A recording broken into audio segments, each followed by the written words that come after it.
हमेशा हम मन और इच्छाओं के पीछे मर जाते हैं। तो जीवन रामायण में लिखा है, कौल काम बस कृपण विमूढ़ा यति दरिद्र अजसी अति बूढ़ा सदा रोग बस संतत क्रोधी सेवक सठ सुत संत विरोधी तन पोषक निंदक अघाती 100 समान ये 14 जाति। तो कहने का मतलब है जो विमूढ़ है, मूढ़ता क्या है? जो इसी शरीर में जीता इसी शरीर में मर जाता है। सबसे बड़ा मूढ़ वही है। इसके पीछे माँ से लेकर के और एक शिक्षक संस्थान तक सभी लोग जिम्मेदार हैं। क्योंकि जन्म तो माँ देती है, तो माँ तो अज्ञानी होती, पढ़ी लिखी होती नहीं। जो पढ़ी लिखी माँ है वो भी इधर नहीं ध्यान देती, कहती तो व्यर्थ की बात है। तो सीधे सपना देखती कि कभी प्रधानमंत्री बन जाएगा, लेकिन यह नहीं जानती कि प्रधानमंत्री के बनने पर भी क्या शांति है। नमस्कार दोस्तों, एक बार फिर से मैं अपने इस आध्यात्मिक चर्चा में अपने उन सभी दर्शकों का बहुत बहुत हार्दिक स्वागत करता हूं जो न सिर्फ अपने जीवन को संपूर्णता के साथ जानना ही चाहते हैं, बल्कि अध्यात्म के माध्यम से वह अपने जीवन को संपूर्णता में डूब करके जीना भी चाहते हैं। साथियों, आज की जो हमारी आध्यात्मिक चर्चा होने वाली है पंडित जी के साथ, उस चर्चा का जो सबसे महत्वपूर्ण प्रश्न है वो यही है कि पंडित जी, कि जब हम अध्यात्म की तरफ उतरते हैं, यानी जब हम आत्मज्ञान की तरफ बढ़ते हैं, तो मेरा सवाल ये है कि ऐसी कौन सी वो व्यवहारिक जरूरत है जिसकी वजह से इंसान को आत्मज्ञान की तरफ बढ़ना पड़ता है? आत्मज्ञान ही एक ऐसा ज्ञान है कि जो हमको सारी बात बताता है, हमारे जीवन की, हमारे शरीर की, हमारी आवश्यकता की। मानव ही चेतन है, बाकी चेतना किसी के अंदर है नहीं। तो जब चेतना आई, जागृति हुई, तो आध्यात्म में पहले ज्ञान आता है, तो ज्ञान में हमें प्रवेश करना पड़ेगा। तो ज्ञान के द्वारा ही हम अपने शरीर के सारे क्रियाकलाप, सारे पदार्थ, सब चीज को हम जानेंगे। यानी शरीर की और मन की और इंद्रियों की एक एक गतिविधि को हम साफ साफ देख पाते हैं। जितनी क्रियाकलाप जिससे इंद्रियों से जैसे जैसे होती है उसको हम समझ पाते हैं। ठीक है, तो समझने पर हमें यही पता चलता है कि ये प्रकृति की धूल हमारे अंदर कहाँ तक घुस गई, और प्रकृति की धूल जब घुस गई तो आत्मा अंधेरा मारा हो गया। इसलिए हमें आध्यात्म और ज्ञान बहुत जरूरी है कि हम खुद को जान पाएं। तो अध्यात्म का और आत्मज्ञान का जीवन पे जो सबसे प्रत्यक्ष प्रमाण है, प्रभाव पड़ता है, वो प्रभाव क्या पड़ता है? प्रभाव यह पड़ता है कि हमारे शरीर से जितनी बुराइयां हैं वो अपने आप छंटने लगती हैं और अच्छाइयों का समावेश होने लगता है। जैसे हमें दिखाई पड़ रहा है कुछ और, जैसे रात है, जा रहे हैं, टार्च नहीं है तो रस्सी हमें साफ दिखाई पड़ती है। तो हमें जब टार्च बार दिए तो दिखाई पड़ गया रस्सी है। जैसे गीता में लिख दिया गया है कि गीता का मूल उद्देश्य है कि भौतिक संसार को अज्ञान से ज्ञान में प्रवेश कराना, अंधकार से प्रकाश की तरफ ले जाना। तो आध्यात्म हमें अंधकार से प्रकाश में प्रवेश करवाता है। तो मूल उद्देश्य है, हम अंधेरे में पैदा हुए, अंधेरे में जी रहे हैं, तो उजाला हमें खोजना बहुत जरूरी है। तो प्रत्यक्ष प्रभाव ये पड़ता है कि हम भ्रम से निकल करके और सत्य तक पहुंचने की यात्रा पर चल पड़ते हैं। जैसे एक मृगा कस्तूरी कुंडल बसे मृग ढूंढे बनमाए, ऐसे घट में पीव है दुनिया जाने ना। कस्तूरी उसके अंदर है, लेकिन वो भ्रमण करता है, दौड़ता है। क्यों? उसको ज्ञान नहीं, अज्ञानी है। उसी तरह हम ज्ञानी बन करके परेशान है। जैसे सीप में मोती चमकती है कि अभी चांदी मिल जाएगी, मोती हो गए, और वहाँ पहुँचने पर क्या होता है? तो कुछ नहीं, साधारण सी सीप। तो उसी तरह हम भ्रमित हैं। जो नहीं है उसको यथार्थ मान लेते हैं, जो है उसको मानते नहीं। इसलिए हमें आध्यात्म जरूरी है, तो ज्ञान में जाना जरूरी पड़ेगा। तो जब आप भ्रम से निकल करके सत्य तक यानी यथार्थ को जानने और समझने लगते हैं, तो फिर क्या प्रभाव पड़ता है, क्या लक्षण होते हैं इसके? जो इंसान आत्मज्ञान को प्राप्त हो चुका है उसके क्या सामान्य तौर पे लक्षण दिखते हैं? जब आत्मज्ञान का प्रकाश हमारे अंदर उदय हो जाएगा, ठीक, तो हमारे अंदर की जितनी भाग दौड़ है, उहा पोही है, छीनी झपटी है, वो धीरे धीरे सब शांत होने लगेगा। सब शांत होने लगती है, ठीक। और उसका चित्त जो है शांत हो जाता है, उसके अंदर बौखलाहट नहीं होती, उत्तेजना नहीं होती। और यही जो है शांति हमें खोजना है, शांति हमें खोजना है। हम पूरी ज़िंदगी दौड़ धूप में रह जाते हैं, क्यों कि मृग मरीजी की तरह हम दौड़ते हैं कि हमें वो मिल जाएगा, हमें शांति मिलेगी, वह बस हमें शांति देगी, वह सामान हमें शांति देगा। शांति तो हमें मिलवे नहीं करेगी, क्यों कि एक को शांत करते हैं तो दूसरी शांति उत्पन्न हो जाती है, दूसरी इंद्रियां उत्पन्न हो जाती हैं।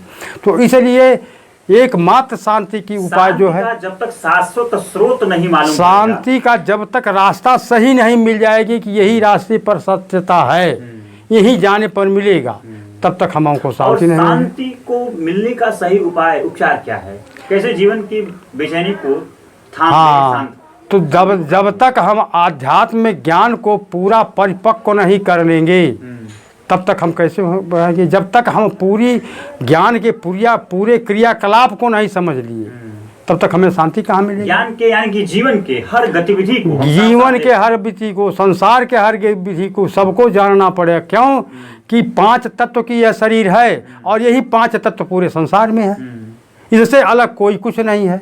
कोई कितना ही ज्ञानी विज्ञानी बन ले, 5 के अलावा 6वां तत्व कोई हुआ नहीं। यानी कि आप ये कह रहे हैं कि जो अध्यात्म है वह जीवन को और संसार को साफ साफ उसका दर्शन करा देता है और उसी के अनुसार हम जीवन को शांति के साथ जी पाते हैं। आध्यात्म जो है पूरा संसार सबका हमें ज्ञान करा देता है, सबसे हमें परिचय करा देता है और फिर हमें सत्यता मालूम हो जाती है।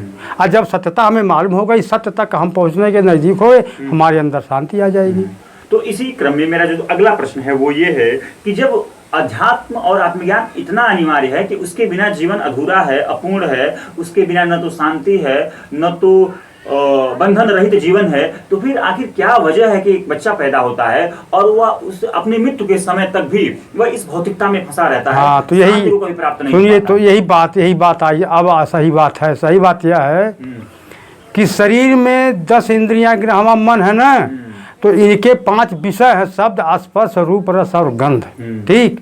हमें कोई बताता नहीं, हम इन विषयों के विष को पी करके हमेशा मतवाला रहते हैं, हम उस पर ध्यान नहीं देते। हम समझते हैं कि सब कुछ जो सामने दिखाई देता यही सत्य है और इसी में रस है। अगर आप कह रहे हैं हमें कोई बताता नहीं, सत्य तक हमें कोई पहुंचाता नहीं, आत्मज्ञान की शिक्षा देता नहीं, तो जो एक बच्चा पैदा होता है वो तो अबोध है, वो कैसे जानेगा कि मुझे क्या जरूरी है? और ठीक है, अबोध है तो 25 साल का कभी हुआ? अगर हुआ तो किसी ने उसको समझाया बुझाया कि तुम जीवन किस लिए पाया, क्यों पाया, इसका लक्ष्य क्या है? ऐसे कॉलेज में या ऐसे विद्या को पढ़ने की कोशिश भी नहीं किया, ना कुछ कोई मिला। कहीं न कहीं हमारे जो समाज है, जो देखिए इसमें 3 चीज अनिवार्य होता है, जिज्ञासा, पात्रता और सतगुरु। तो जिज्ञासा तो हमारी रहती है, हम गणित पढ़ेंगे, इंग्लिश पढ़ेंगे, वैज्ञानिक बन जाएंगे, वो बन जाएंगे। सत्यता की तरफ कोई नहीं जानता, झूठ की तरफ लोग भाग रहे हैं, तो बच्चा तो फंस गया। अब उसके अंदर कोई मिले, उसको कोई दर्शाए तब तो वो जाए बेचारा। तो अगर ज्ञानी बेचारा है, दर्शाने की कोशिश करता है, तो लोग कहते हैं अरे जा तू बहुत बुद्धिमान बना जा। तो क्या करे बेचारा वो? इसलिए ज्ञानी मौन हो जाता है, अपना लेकर के बैठ जाता है। लेकिन ज्ञानी ही सबसे तेज है। आपने बहुत महत्वपूर्ण बात करी कि 3 चीजों की अनिवार्यता होती है, उसके बिना काम नहीं चलता। एक जिज्ञासा होती है, दूसरी पात्रता होती है और तीसरा सतगुरु, यानी कि ग्रंथ या गुरु किसी के माध्यम से आप आत्मज्ञान को प्राप्त हो सकते हैं। तो कहीं ना कहीं जिज्ञासा तो स्वयं के भीतर से उठती है, या समाज या परिवार आपके भीतर वो जिज्ञासा का जो बीज पैदा कर दे, बीज डाल दे, जिसके आधार पे आप सत्य की खोज में निकल पाए। देखिए अग्नि हर जगह है ना, माचिस मारो बढ़ जाएगा ना। लेकिन माचिस रखा है, लेकिन बारने का उपाय चाहिए ना, बारने वाला चाहिए। जलाने की तो हर आदमी के अंदर ज्ञान है, लेकिन ज्ञान को रास्ता पकड़वाना चाहिए। तो वो इस समाज में, इस व्यवहार में जो सारे झूठ हैं, तो कैसे आएगा वो? धुआं तो है, चल रहा है धुआं। अगर धुआं ना चलता हम सांस कैसे लेते? यही धुआं चल रहा है, तो धुआं चल रहा है तो अग्नि तो है अंदर। अब उस धुएं को हटाने का मतलब है ज्ञान। धुआं को कैसे हटेगा? धुआं वो ज्ञान से हटेगा। धुआं अज्ञान है, ज्ञान से हटेगा तो ज्ञान में हम प्रवेश नहीं करते, उसी धुआं में रहते हैं। चलो ठीक है। जैसे आपने कहा कि जिज्ञासा, लेकिन कहीं न कहीं मुझे जो सामान्य तौर पर दिखाई देता है कि एक इंसान है जो जीवन भर कभी भी सत्य तक नहीं पहुंच पाता, बोध तक, यानी स्वयं को न जान पाता, संसार को भी नहीं जानता, और संसार जिधर को भी बढ़ रहा होता भीड़ के पीछे पीछे बढ़ करके अपनी जिंदगी गुजार देता है। तो इसके पीछे कहीं न कहीं परिवार भी, समाज भी और शिक्षा व्यवस्था भी कहीं न कहीं जिम्मेदार है। इसके पीछे माँ से लेकर के और एक शिक्षक संस्थान तक सभी लोग जिम्मेदार हैं। क्योंकि जन्म तो माँ देती है, तो माँ तो अज्ञानी होती, पढ़ी लिखी होती नहीं। जो पढ़ी लिखी माँ है वो भी इधर नहीं ध्यान देती, कहती है तो व्यर्थ की बात है। वो कहती है मेरा बेटा इंजीनियर बनेगा, डॉक्टर बनेगा, सीए बनेगा, ऑफिसर। अरे वो सीधे सपना देखती कि कभी प्रधानमंत्री बन जाएगा। लेकिन यह नहीं जानती कि प्रधानमंत्री के बनने पर भी क्या शांति है। हाँ, ये जो सबसे महत्वपूर्ण बात है कि प्रधानमंत्री होने के बावजूद भी मन में बेचैनी, अशांति बनी रहती है। कभी कोई शांत हो नहीं सकता, इच्छा का कभी पूरा नहीं हुआ है, इच्छाएं उठती रहेंगी। बिना ज्ञान के इच्छा का दमन हो नहीं सकता। इच्छा का दमन करना है, मन को अगर मलिन करना है तो ज्ञान में जाना पड़ेगा। हमेशा हम मन और इच्छाओं के पीछे मर जाते हैं। तो जीवन रामायण में लिखा है, कौल काम बस कृपण विमूढ़ा यति दरिद्र अजसी यति बूढ़ा सदा रोग बस संतत क्रोधी सेवक सठ सुत संत विरोधी तन पोषक निंदक अघाती 100 समान ये 14 जाति। तो कहने का मतलब है जो विमूढ़ है, मूढ़ता क्या है? जो इसी शरीर में जीता इसी शरीर में मर जाता है। सबसे बड़ा मूढ़ वही है। तो और विद्या पढ़ के हम इसी शरीर को ही जानते हैं, शरीर में। तो मेरा जो पिछला वीडियो भी बना था, कहीं न कहीं उस वीडियो का मैंने टाइटल दिया था कि सबसे बड़ा अपराध, सबसे बड़ा पाप जो इस संसार का है, जीवन का, वो यही है कि आप स्वयं को नहीं जान पा रहे हैं। स्वयं को न जानना ही सबसे बड़ा अपराध है, सबसे बड़ा पाप है, और इसकी जो सजा है इतनी भयानक होती है कि आप पूरा जीवन बर्बाद करके भी चुका नहीं पाते। अब यही बात आ गई। ये मानव जीवन लोग कहते हैं 120 वर्ष, ठीक? तो अब तो 50, 60, 70 के मर जाते हैं। तो 15 साल तक कोई ज्ञान नहीं रहता, ठीक? 15 साल के बाद जब ज्ञान होता है तो कर उद्यम पालहु परिवारा। सारे लोग कहते हैं बेटा पैसा कमाओ, अब हो गया, वो हो गया, शादी होगी। अब उसी वो शरीर में ही जिंदा रह गया। उसको रास्ता नहीं बताई गई कि बेटा तुम्हारा लक्ष्य कुछ और है। प्रकृति ने आदमी जीवन क्यों बनाया? इसीलिए बनाया कि यह चेतन है, इसके द्वारा हम प्रभु से मिल लेंगे, प्रभु से मिल लेंगे। मेरी मुलाकात पाने की जो प्यास है वो शरीर के माध्यम से मिल सकती है, लेकिन शरीर में रहते हुए शरीर भाव से अलग हो जाना। प्रकृति हमेशा तड़पती है कि हमने सबकी रचना किया, लेकिन हमें वहां तक पहुंचाने वाला कोई नहीं मिला। तो मानव की रचना की कि मानव चेतनाधारी है, चेतन है, और उसकी एक आखिरी आस बची है कि शायद हम इंसान के माध्यम से तो उसको आदमी बनाने से उसको आशा लग जाती है। जैसे लोग बेटा पैदा करते हैं तो कहते हैं माँ कि बेटा हमारी बुढ़ाई पर साथ देगा, ठीक? उसी तरह प्रकृति कहती है इनके द्वारा हो सकता है मेरा प्रभु से मिलान हो जाए। क्यों? कि प्रभु से वो निकली है और प्रभु से फिर मिलना चाहती है, मिल नहीं पाती तो परेशान हो जाती है। तो जी को क्या कहती, चल फिर तू उसी में 84 लाख भरम। तो जैसे लिखा है कि इतना जीवन मिला है तो 100 साल या 50 साल जो भी है वो 84 लाख जोनी को पूरा करने के लिए मिला। क्यों? कि फिर उसमें तुम मत जाओ। एक एक क्षण, एक एक नए जन्म को, एक एक क्षण जो मिलता है ना, ये अमूल्य है। ये हमारा और आपका जो वार्तालाप हो रहा है, ये पूरी जिंदगी का यही सारे ही मूल्यवान है। क्यों? इन शब्दों को कितने लोग सुनेंगे, अपने अंदर धारण करेंगे। अब भाई उनकी मर्जी है, धारण करें या निकाल दें, मेरी तो जिम्मेदारी नहीं। मेरा जिम्मेदारी बोलना है। तो ऐसा कोई मिलता नहीं जो हमें रास्ता पकड़ाए। प्रकृति का केवल यही काम है कि मानव द्वारा हम मिल सकते हैं। जैसे विचलन हो गया, इस युग में किसी से विचलन हो जाता तो हम सोचते हैं कहाँ से जुगाड़ लगावें, हमारा उनका फिर पटे, तो हम जुगाड़ लगाते हैं। उसी लगा प्रकृति भी जुगाड़ लगाई कि मानव द्वारा हम पहुँचेंगे। तो मानव ऐसा निकृष्ट निकला कि उधर की रास्ता छोड़ करके सीधे विपरीत रास्ता पकड़ लिया। तो अब उस पर क्या होता है, प्रकृति क्रुद्ध हो जाती है कि मैंने तुझे किस लिए भेजा, किस लिए भेजा, और तूने मेरा काम नहीं किया। तो चलो नाराज हो गई, फिर 84 लाख में जाओ। अगर तुम प्रकृति द्वारा परमात्मा से मिल गए होते तो शायद प्रकृति खुश होती कि जाओ तुम मुक्त हो, जब तुम्हारा जन्म नहीं होगा, तुम प्रभु में वास करो, आनंद करो। तो मुक्ति तो तभी है, हमें प्रकृति द्वारा बांध दिया गया, प्रकृति ने हमें बांधा है।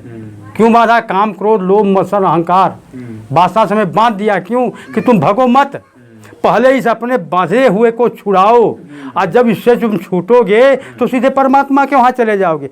प्रकृति बहुत बुद्धिमान है, हमें बांध के रखी है कि अगर तुम कभी जीवन में याद कर लेगा मुझे कि मैं किससे बंधा, तो तुम अपने को छुड़ाने, मुक्त होने की जरूरत खोजोगे, जरूरत करोगे, परेशान होगे। तुम अपने को जब छुड़ाओगे तो तुम्हारे द्वारा ही मैं परमात्मा से मिल लूँगा, मैं भी गति हो जाऊँगा।